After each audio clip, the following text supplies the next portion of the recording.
आपकी जो ब्रेन की आर्टरीज होती हैं, जिस नली से खून का प्रवाह होता है, उसमें थक्के जम जाते हैं और उसकी वजह से एक एरिया ब्रेन का जिसमें ब्लड सप्लाई रुक जाती है वो काम करना बंद कर देता है। कॉमनली हम लोग जो देखते हैं वो इस्कीमिक स्ट्रोक बोलते हैं या क्लॉट का जो होता है उसको बोलते हैं। अब बात कर लेते हैं, आपने जो दूसरा पार्ट इसका पूछा कि इसके लक्षण क्या क्या हैं। अगर आपके किसी परिवारजन या जानने वाले को अचानक से हाथ पैर में वीकनेस या कमजोरी होती है, वो बताते हैं कि मेरा एक हाथ उठ नहीं रहा है या एक हाथ का मुझे सेंसेशन मेरा चला गया है, सूनापन हो रहा है। उनके फेस में चेंजेस हो सकते हैं, एक तरफ उनका चेहरा जो है वो झुक जाता है, आप देखेंगे कि एक साइड का जो चेहरा है वो एसिमेट्रिक हो गया है। और लैंग्वेज की प्रॉब्लम हो सकती है, उनको बोलने में तकलीफ आ सकती है। मेन रीजन क्या होता है ब्रेन स्ट्रोक? बिल्कुल, आपने जो कारण पूछा है, तो एज बढ़ने के साथ इसके रिस्क बढ़ जाते हैं। जैसे जो मोस्ट कॉमन प्रॉब्लम्स आती हैं जिसकी वजह से स्ट्रोक होता है, वो होता है आपके high blood pressure uncontrolled, diabetes uncontrolled and irregular heart rate. ये सारी जो चीजें हैं, ये दो तीन जो प्रमुख कारण आपको बताए हैं, कोलेस्ट्रॉल की समस्या, ये चीजें आपके स्ट्रोक होने के खतरे को कई गुना बढ़ा देती है। उसमें आपको बहुत बेसिक चीजें करनी होती है जो सारे लोग जानते हैं, उसको सिर्फ री इन्फोर्स करने की जरूरत है। पहला, आप अच्छी नींद लें, 7 से 8 घंटे की नींद लें। इसकी वजह से ये होता है कि आपकी बॉडी जो है वेल रेस्टेड होती है, अच्छे से उनको आराम मिल पाता है। दूसरा, नमस्कार, लाइव बिहार देख रहे हैं आप, आपके साथ मैं स्नेहा गुप्ता। जिस तरीके से मरीजों की संख्या लगातार बढ़ते जा रही है और खासकर उन मरीजों की जिनको ब्रेन स्ट्रोक से काफी ज्यादा परेशानी हो रही है, और किस तरीके से आप अपनी हेल्थ को और स्वास्थ्य को बेहतर बनाए, और अगर आपको ऐसा लगता है कि आपके स्वास्थ्य में कुछ कमी आ रही है, कुछ दिक्कत आ रही है, उस चीजों को कैसे समझे। आज हमारे साथ खास बातचीत करने के लिए डॉक्टर कुणाल हैं, सीधे जुड़ेंगे इनसे, न्यूरोलॉजिस्ट हैं। सबसे पहले तो सर बहुत शुक्रिया बात करने के लिए। नमस्कार। सर सबसे पहले ये बताइए कि ब्रेन स्ट्रोक आखिरकार होता क्या है, किस तरीके से आता है, और जब आता है उसके सिम्टम क्या होते हैं, और लोग इस चीजों को समझे कैसे? बिल्कुल, जब हम ब्रेन स्ट्रोक, उसको आम भाषा में लकवा भी बोलते हैं या पैरालिसिस अटैक भी बोलते हैं, तो ये दो प्रकार के होते हैं। जो अमूमन होता है वो इस्कीमिक स्ट्रोक होता है, उसमें आपकी जो ब्रेन की आर्टरीज होती हैं, जिस नली से खून का प्रवाह होता है, उसमें थक्के जम जाते हैं और उसकी वजह से एक एरिया ब्रेन का जिसमें ब्लड सप्लाई रुक जाती है वो काम करना बंद कर देता है। एक दूसरी तरीके का स्ट्रोक होता है, उसको हेमोरेजिक स्ट्रोक बोलते हैं। उसमें क्लॉट की जगह वो जो नली होती है जिससे खून का प्रवाह हो रहा है वो फट जाती है और उसमें पूरे आपके ब्रेन में वो खून जो है फैल जाता है, तो इसको हेमोरेजिक स्ट्रोक बोलते हैं। कॉमनली हम लोग जो देखते हैं वो इस्कीमिक स्ट्रोक बोलते हैं या क्लॉट का जो होता है उसको बोलते हैं। अब बात कर लेते हैं, आपने जो दूसरा पार्ट इसका पूछा कि इसके लक्षण क्या क्या हैं, तो ये बिल्कुल सभी लोगों को जानना चाहिए कि इसके लक्षण जो है वो क्या क्या होते हैं। अगर आपके किसी परिवारजन या जानने वाले को अचानक से हाथ पैर में वीकनेस या कमजोरी होती है, वो बताते हैं कि मेरा एक हाथ उठ नहीं रहा है या एक हाथ का मुझे सेंसेशन मेरा चला गया है, सूनापन हो रहा है, या मेरा एक हाथ या पैर काम करना बंद कर चुका है। उनके फेस में चेंजेस हो सकते हैं, एक तरफ उनका चेहरा जो है वो झुक जाता है, आप देखेंगे कि एक साइड का जो चेहरा है वो एसिमेट्रिक हो गया है। और लैंग्वेज की प्रॉब्लम हो सकती है, उनको बोलने में तकलीफ आ सकती है। तो अगर किसी को इन सब तरीके की समस्या आ रही है तो उनको जल्द से जल्द जो अस्पताल है, नियरेस्ट अस्पताल, वहां लेके जाना चाहिए, क्योंकि अगर आप समय पर पहुंच जाते हैं तो इसका इलाज संभव है। जी, ब्रेन स्ट्रोक के सिम्टम तो आपने बता दिए जी। क्या ये एक टाइम स्पैन के साथ होता है या फिर सडनली आता है? ये सडनली आता है, बिल्कुल। आपके पेशेंट ठीक रहेंगे और अचानक से बोलेंगे कि मुझे हाथ पैर में वीकनेस है या मुझे बोलने में तकलीफ आ रही है, तो ये सडनली आता है, अचानक से आता है। इसका प्रॉपर ट्रीटमेंट की अगर हम बात करें या फिर हम ब्रेन स्ट्रोक की ही बात करें, तो ये आता कैसे है? मतलब कोई शॉक आपको लगा उसकी वजह से, या आपने कुछ ज्यादा सोच लिया उसकी वजह से?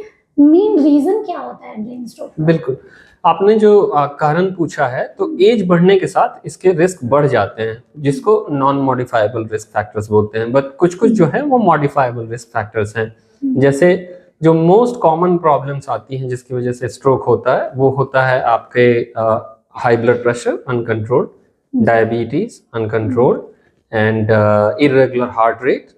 ये सारी जो चीजें हैं, ये 2-3 जो प्रमुख कारण आपको बताए हैं, कोलेस्ट्रॉल की समस्या, ये चीजें आपके स्ट्रोक होने के खतरे को कई गुना बढ़ा देती हैं। स्लीप एपनिया होता है जिसमें आप सांस ढंग से नहीं ले पाते हैं सोने के समय। तो ये कुछ प्रमुख कारण है, बट प्रमुखता से जो हम लोग देखते हैं उसमें आता है high blood pressure, diabetes, cholesterol की समस्या, जो आप सब लोग जानते हैं करीब करीब कि हाँ मुझे हाई ब्लड प्रेशर है, तो उसको कंट्रोल करना कितना जरूरी है ये भी समझना होगा, क्योंकि नहीं करते हैं तो फिर इस तरीके की समस्या आपको डाउन द रोड देखने को मिल सकती है। इसमें बचने के चांसेस कितने होते हैं? जनरली जैसे ब्रेन स्ट्रोक आते हैं, लोग काफी हाइपर भी हो जाते हैं, मे बी हॉस्पिटल पहुंचते पहुंचते वो अपने रास्ते में प्राण त्याग देते हैं, तो इसमें बचने की परसेंटाइल कितनी है? बिल्कुल, आप अगर समय पे पहुंच पाते हैं तो आजकल इसका इलाज संभव है।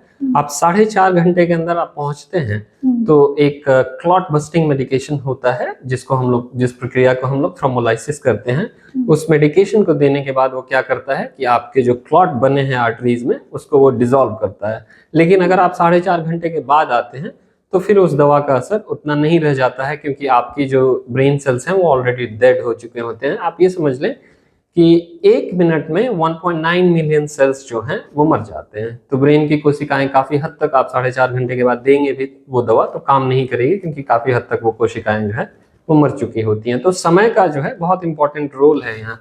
तो जल्द से जल्द हॉस्पिटल पहुंचना ये बहुत जरूरी होता है इसके इलाज में। एक सवाल लोगों का ये भी होता है कि अगर हम रिकवर कर गए ब्रेन स्ट्रोक से, क्या उसका असर, उसका इफेक्ट बॉडी पे दिखता है? मतलब कुछ ऐसे लक्षण जिससे ये पता चले कि आप अभी ब्रेन स्ट्रोक से आप उभरे हैं और आपको इन सारी चीजों का ज्यादा ध्यान रखना पड़े? बिल्कुल, जब वो अस्पताल में आते हैं तो फिर उनका रिहेबिलिटेशन का प्लान होता है। एक्यूट, एक तो स्ट्रोक के जो ट्रीटमेंट होते हैं, हम लोग अभी इस्कीमिक स्ट्रोक या इन्फार्क्ट की जो बात है उसकी बात कर रहे हैं। तो एक्यूट स्टेजेस में जो मैंने बात करी पहले कि वो थ्रोम्बोलाइसिस का ट्रीटमेंट होता है, और उसके बाद आता है कि स्ट्रोक प्रिवेंशन और stroke treatment after acute stage. तो उसमें जो आता है उसमें फिजिकल थेरेपी होती है, ऑक्यूपेशनल थेरेपी होती है, उनका स्पीच एंड स्वॉलो का असेसमेंट होता है कि उनको कुछ निकलने में समस्या तो नहीं हो रही है, उनका स्वॉलोइंग प्रोसेस कैसा है। एक्सरसाइज जब करते हैं तो फिर उनकी रिकवरी होती है, और उसके बाद फिर अगर कोई कारण है कि हाई ब्लड प्रेशर या डायबिटीज की वजह से हुआ है उसको कंट्रोल करना।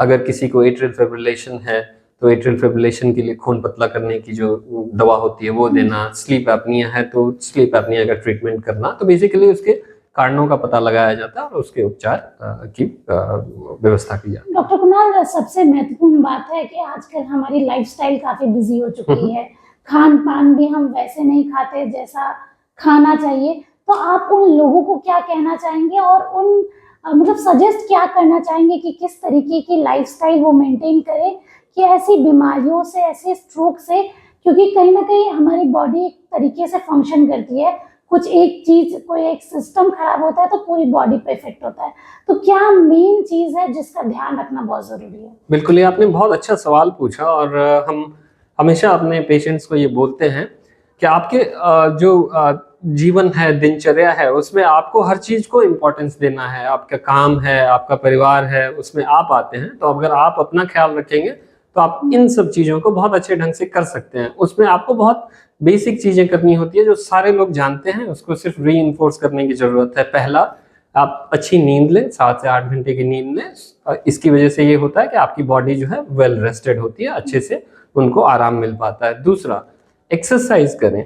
अगर आप मॉडरेट इंटेंसिटी एक्सरसाइज करते हैं 150 मिनट्स पर वीक, उसका मतलब होता है कि हर एक आधे घंटे आप अगर व्यायाम करते हैं 5 दिन, तो ये आपके स्ट्रोक के रिस्क को 25% तक वो कम कर देता है। स्ट्रोक रिस्क ही नहीं, और भी जो चीजें हैं जैसे हाई ब्लड प्रेशर, डायबिटीज, इन सब में आपको उसकी वजह से आपको चेंजेस, अच्छे चेंजेस, पॉजिटिव चेंजेस देखने को मिलते हैं। और मॉडरेट इंटेंसिटी एक्सरसाइज के बारे में बात कर लें कि जब हम बात करते हैं कि मॉडरेट इंटेंसिटी एक्सरसाइज क्या है, अगर कोई वॉकिंग कर रहा है और बहुत मतलब उसको वॉकिंग में एक्सर्शन नहीं हो रहा है तो उसको हम लोग मोर प्लेजर एक्टिविटी बोलते हैं कि हाँ मुझे अच्छा लग रहा है। बट मॉडरेट इंटेंसिटी एक्सरसाइजेस होती हैं कि आप जो व्यायाम करते हैं तो आपको थोड़ा पसीना निकलता है, आपका हार्ट रेट बढ़ता है, कि अगर किसी का हार्ट रेट बेसलाइन 60 है तो 90-100 के आसपास चला जाता है, तो उसको बोलते हैं मॉडरेट इंटेंसिटी एक्सरसाइज। तो व्यायाम करें, ठीक है, अच्छी नींद लें, व्यायाम करें, और उसका जो तीसरा पहलू है वो है संतुलित आहार लें। जो हम खाते हैं उसका बहुत बड़ा रोल होता है। हम जो खाते हैं वही हम बनते हैं, लोग ऐसा बोलते हैं। तो जो आप खाना खाते हैं उसमें हमेशा ध्यान रखें कि संतुलित आहार, हरी साग सब्जी खाएं, दाल प्रोटीन की इंटेक जो होती है वो ठीक रखें, ज़्यादा शुगरी चीज़ या जो ज़्यादा मीठा से परहेज करें, बाहर तली भुनी चीज़ें जो होती है वो नहीं खाएं। तो अगर आप इस एक संतुलित आहार लेते हैं जिसमें हरी साग सब्जी, प्रोटीन, कार्बोहाइड्रेट, फैट की मात्रा संतुलित होती है, तो वो फिर इन सब चीज़ों को मदद करने में आपको मेडिकेशंस के साथ साथ इनका भी बहुत अहम योगदान होता है। तो 3 चीज़ें आप जीवन में हमेशा याद रखें कि आपको अच्छी नींद लेनी है, अपने लिए एक्सरसाइज करने के लिए समय निकालना है और अपने खान पान पे हमेशा ध्यान रखना है। आप जो खा रहे हैं उस पर बिल्कुल आप ध्यान रखें कि बहुत ज़्यादा जो हमने बोला है कि एक संतुलित आहार लें। तो देखिए किस तरीके से हम अपने जीवन को, एक दिनचर्या को मेंटेन करें, खाना कितना ज़रूरी है, सोना कितना ज़रूरी है और खासकर एक्सरसाइज आपके शरीर के लिए कितनी ज़्यादा ज़रूरी है। बिजी लाइफस्टाइल के बीच ऐसी चीज़ों को अपनी डेली रूटीन में लाना बहुत ज़्यादा ज़रूरी है, जिससे आपका स्वास्थ्य जो है काफ़ी ज़्यादा स्वस्थ रहेगा। और यही है, इसीलिए लोग कमाते भी हैं ताकि आपका शरीर स्वस्थ रह सके। अगर शरीर स्वस्थ रहेगा तो आपका जीवन बेहतर रहेगा। आप बने रहिए हमारे साथ, तब तक के लिए बहुत बहुत शुक्रिया।